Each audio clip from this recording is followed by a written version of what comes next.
Joining us in studio is Dr. Scott Gottlieb, the former FDA Commissioner. Dr. Gottlieb, thank you so much for joining us. You just left the job, so we're glad to have you here on set.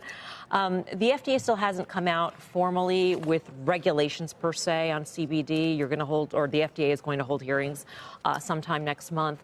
What's your stand? Is this stuff safe? Well, look, what we don't know is the bottom line. And if you're having CBD for breakfast and CBD for lunch and CBD for dinner and you're ingesting it, there are health consequences, and there's a cumulative effect.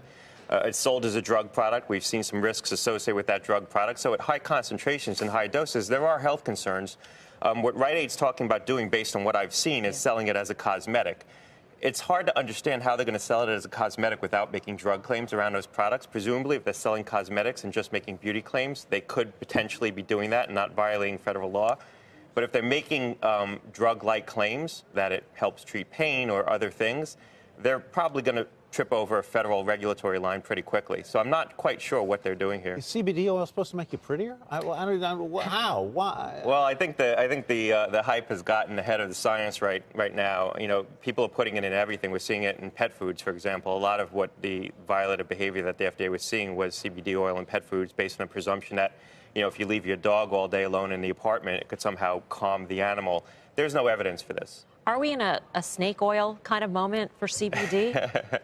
Well, look, there are approved uses for it. So there's an approved drug, Epidiolex, by GW Pharma. So we know that these compounds, when they're delivered in specific formulations and certain concentrations, can have a therapeutic effect. And there might be other neurological diseases that could be treated with CBD oil. But a lot of the uses that we're seeing in these sort of consumer products that are being put forward right now, they don't look very credible. There's certainly no science to support it that would rise to the level of FDA satisfaction. Can I ask you about the e-cigs as well? I was fascinated that Rite Aid is going to stop selling these products altogether. And understandably, there's been concern about teen use and getting more teens involved with vaping and then leading them to cigarette use. But if e-cigarettes can also transition people off of a more harmful product into a less harmful one, is it something that should not be banned? Is Rite Aid doing this because they're concerned about regulatory risk, or should the FDA be more clear about saying, hey, these are the use cases in which this could help public health, and these are the ones in which it could hurt? Well, this wasn't exactly a profile in courage, in my view. If Rite Aid was concerned about regulatory risk, they'd pull the combustible products out. And when we did raids on Rite Aid and other establishments, they had about a 9.6 violation rate selling combustible products, cigarettes, to children. So they are not exactly good from a corporate compliance standpoint on keeping traditional tobacco products out of the hands of kids. So I'm not sure why they're doing this. What I do know is that when you look at a typical convenience store, about 30% of their sales are combustible tobacco products with a 15 to 20% gross margin. So it's hard for the convenience stores to let go of tobacco. I assume Rite Aid's having a problem from a sales standpoint, letting go of tobacco as well. So they're not banning tobacco, and right, exactly. So they're going to ban e-cigarettes. And that's exactly what you don't want them to be doing, because the e-cigarettes, while they're not safe, they're less harmful than tobacco. Interestingly, the e-cigarettes have a margin, a gross margin that's almost double combustible tobacco, but presumably they weren't selling a lot of e-cigarettes in those stores anyway, so they're not taking a big hit. So I hear on the radio a lot of ads for a brand of e-cigarette where it is a personal testimonial that talks about how happy they are that they got off of tobacco by using this branded product. Whose name rhymes with cruel. All right? When you hear those ads, how does it make you feel? Well, look, the question is whether those ads are making a claim that crosses a regulatory line. And, they've been carefully lawyered. And so I'm not going to sort of comment on whether they're crossing the line or not. They might be stepping into a gray area with the kinds of ads that they're doing, where they're making modified risk claims. I don't think that's something that the regulators would want to target. If you're trying to educate currently addicted adult smokers about the potential to transition off of combustible tobacco onto what is a less harmful product, that's not low-hanging fruit from a public health standpoint, if that's how they're trying to position the product right now. Now, that said, they haven't come through the application process to be able to make modified risk claims around e-cigarettes, but I think we all accept that they're not safe, but they're less harmful than using combustible tobacco. But the final point I'd make is, if you're using combustible tobacco and an e-cigarette, you're probably not getting any health benefit. The way you get a health benefit is by completely switching off of a combustible tobacco product onto an e-cigarette. And the e-cigarettes are not. I understand that they are, to the extent that they have nicotine in the juice that you. It's not just the nicotine, inhale. though. But what makes them unsafe? So we have data now, and I talked about this at a congressional hearing last week, where we see effects on tissue in the lungs that look like they're pre-malignant changes, direct effects on tissue. Now, again, I don't want to be alarmist and say that they're going to cause cancer at the same rate that combustible tobacco are. They are a lot less risky than using combustible tobacco, but they're not completely benign. They still have health effects. They still have direct effects on tissue. We've seen it in animal studies, and we've seen some of those data in human studies. And that's why we were so concerned about kids, because you didn't want kids initiating for the first time onto nicotine through e-cigarettes and get the harmful effects of e-cigarettes. And somehow the kids now perceive the e-cigarettes as safe, and they feel benign. It's something they can be using. Vaping is actually one preferred way people consume or ingest cannabis.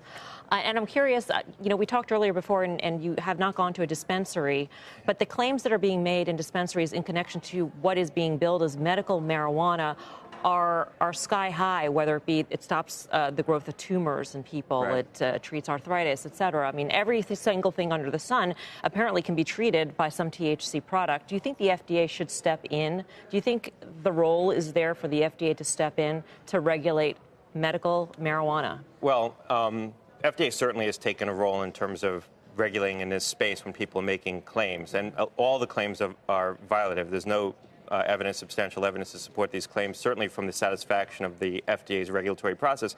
Where the agency chose to enforce is around what we were calling at the time over-the-line claims. Claiming marijuana can shrink pancreatic tumor. Everyone accepts that isn't possible. In terms of the regulatory scheme, there is no federal regulatory scheme. Right now, it's illegal under federal law. I mean, in the future, if you were to contemplate a federal regulatory scheme, I think, unfortunately, people would look towards the FDA to be the regulator of choice, and you'd regulate the THC as a drug and in a recreational component under CTP, Center for Tobaccos. I don't think that's preferable. I think that'd be a bad outcome, but I think there's an inevitability that some people are going to start talking about that. Because there's a tension between the federal government and the states now that over the long run isn't tenable. It's going to need to be resolved at some point. What do you think about this push to legalize in every single state? 33 states right now have either recreational or medical programs. I think it's problematic because you look at the impacts of THC on the developing brain. The brain's still developing to age 25. It has an impact on executive function. It has an impact on working memory.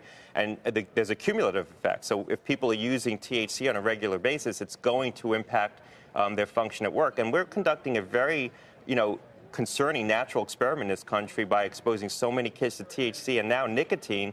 That's going to have long-term effects. We're already seeing data where we see higher rates of schizophrenia and people who have been exposed repeatedly to THC. So there are health effects of these products. And then there's measles. So before you go, can you please help us figure out what the public health solution is to a problem that people first started talking about almost 15 years ago, and only this year are the cases starting to take off in a huge way?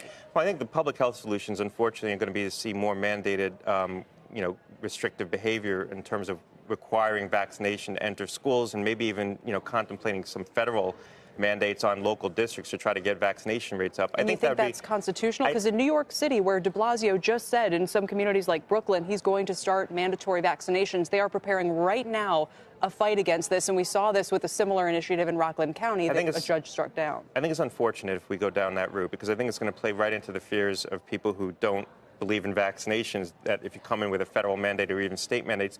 So I think the preferred solution is education, but we see vaccination rates tipping below 80%, which is the magic threshold, at least for measles, where you're going to start to see outbreaks below that threshold. Clark County was down at 78%, and you started to see the outbreaks there.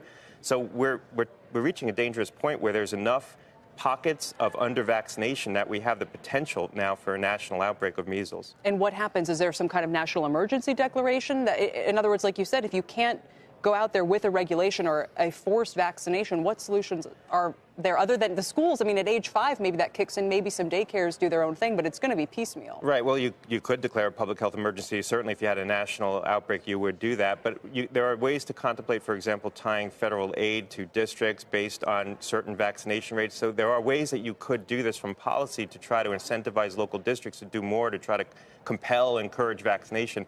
I still think the preferable route is to try to educate and talk about these issues, because I think if you come in with some kind of mandate, it's going to play right into the fears of those who have reluctance to begin with, and I think that'd be a bad public policy outcome. All right. Dr. Gottlieb, thank you so much. Thank you.